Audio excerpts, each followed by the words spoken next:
Final talk in this session comes from Lindsey Hill, who's at the University of Texas Southwestern Medical Center. Thanks, Lindsey.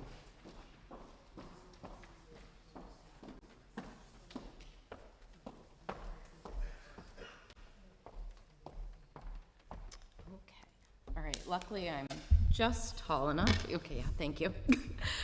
So hi, I'm Lindsey Hill. I'm an oncology fellow and a postdoctoral researcher in UT Southwestern's Physician Scientist Training Program.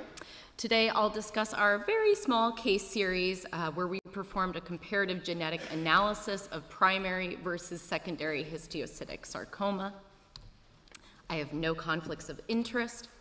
So to start, histiocytic sarcoma, or HS, is a rare and aggressive malignancy of mature, non-Langerhans tissue histiocytes.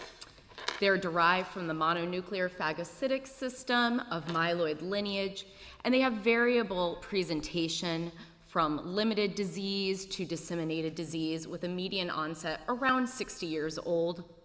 It is often, unfortunately, quite aggressive, and in terms of treatment is often treated with multi-agent chemotherapy, including CHOP and ICE. Surgery, radiation, and allogeneic stem cell transplant can also play a role. But with increased tumor sequencing, targeted therapies have become more and more prominent and promising. Patients can have de novo primary HS or secondary arising from another predominantly hematologic malignancy.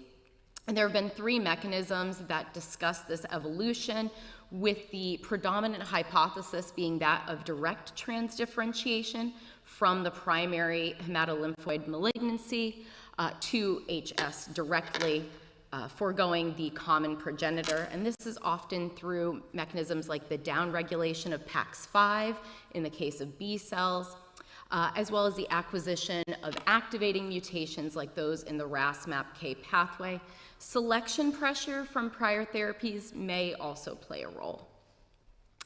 On histopathology, we see these malignant histiocytes, sheets of large pleomorphic cells that are positive for at least two histiocytic markers and then negative for markers of Langerhans or follicular dendritic cells. And in the case of secondary HS, biopsies may also show evidence of that primary malignancy.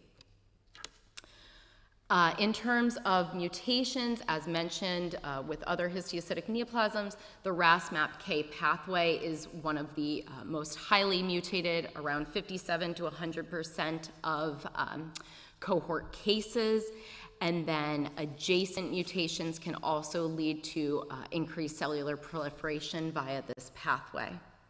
Less common, typically about 20% of cases show mutations in the PI3K pathway. Secondary HS also typically has a predilection for the RAS-MAPK pathway. And then in the case of secondary HS, you'll also typically see common mutations that are common to that primary malignancy. So here we wanted to compare the molecular profiles of our small case series, just 3 patients, and see how the profiles compared in primary versus secondary HS. To start, our first patient was a 68-year-old female who had low-grade salivary adenocarcinoma 13 years prior to her presentation to us. She was treated with surgery and radiation. She then presented with 3 months of oral pain and a large, growing, fungating mass of the hard palate that invaded into the maxillary sinus on CT and MRI, and we also see locally widespread mucosal enhancement on T1-weighted FLAIR. Biopsy of the mass was positive for HS, or consistent with HS. She had a PD-L1 expression of 1 to 49%, for which she was started inpatient on Nivo-ICE. Unfortunately, while she initially tolerated chemotherapy, she quickly returned to the hospital with mixed shock and airway compromise.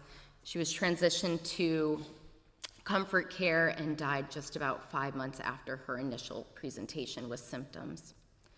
Looking at her NGS postmortem, we see a single mutation of clinical significance, which is that of the PIK3CA gene.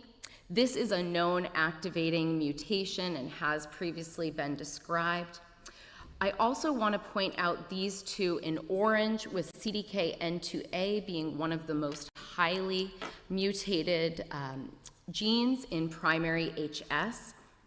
And then we also have a BRAF gain that can lead to overactivation of that commonly affected RAS-MAPK pathway. Our second patient was a 26-year-old male. He had no past medical history and presented to us with 3 weeks of fever and night sweats. In the hospital, he was found to be pancytopenic and had this large mediastinal mass.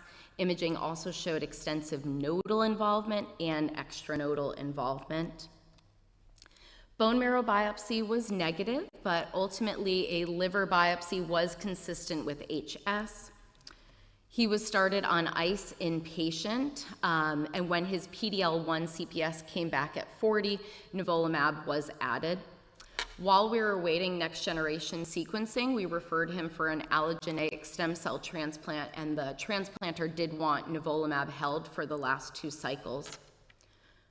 Unfortunately, his post-treatment PET showed significant disease progression. And when we look at his next generation sequencing, we see 3 mutations of clinical significance. The NRAS missense mutation is one of a known activating mutation. This P10 loss of function frame shift mutation is therefore affecting the PI3K pathway. Again, not as common as RAS-MAPK involvement, but still one that has been described. TP53 splice site mutation. This is a known inactivating mutation that will lead to tumor suppressor, loss of tumor suppressor function.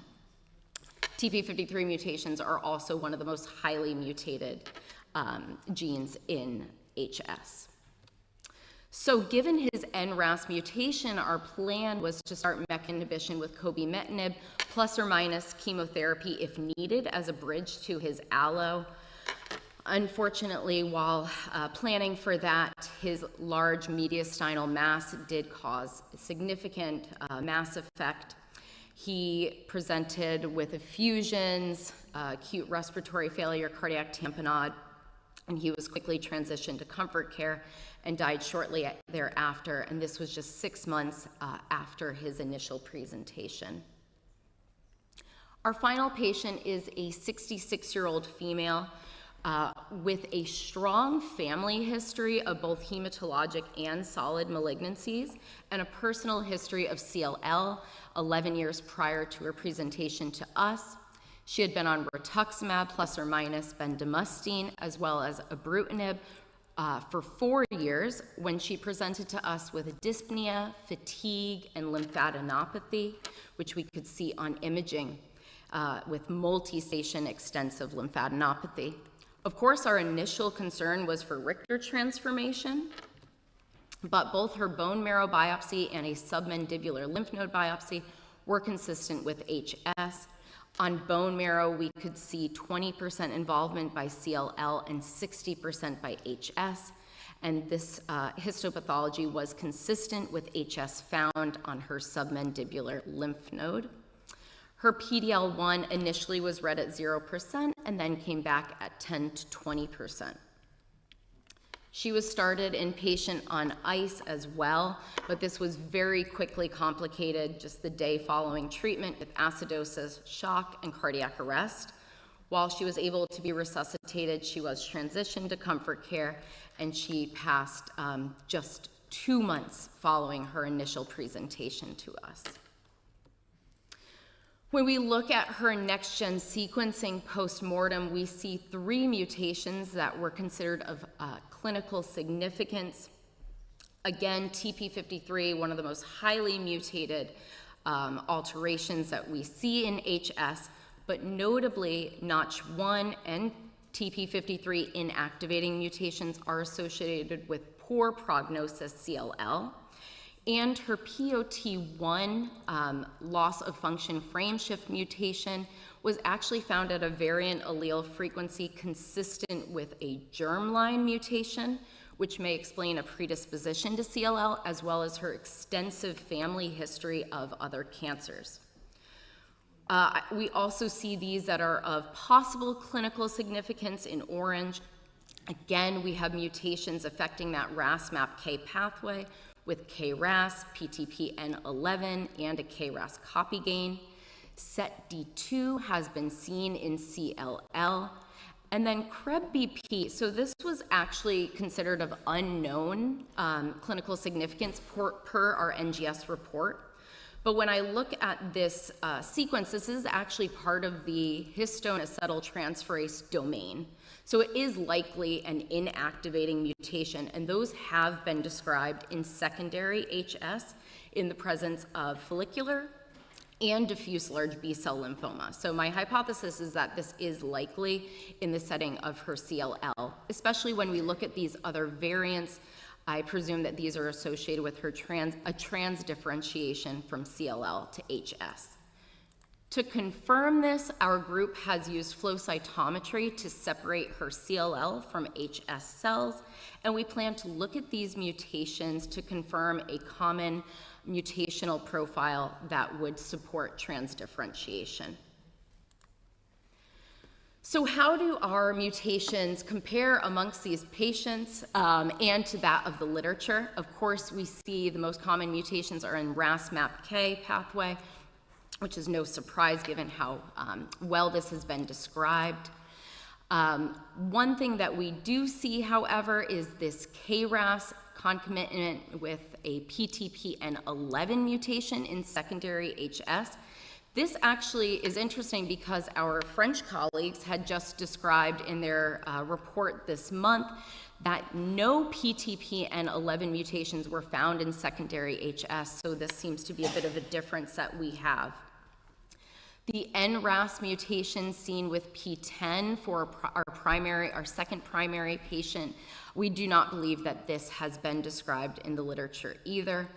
We have both of our primary patients showing a PIK3 mutation. Again, secondary tends to have a predilection for RAS-MAPK. Looking at our tumor suppressor genes, again, TP53 and CDKN2A are two of the most common mutations. These three in the lower left are commonly seen in CLL.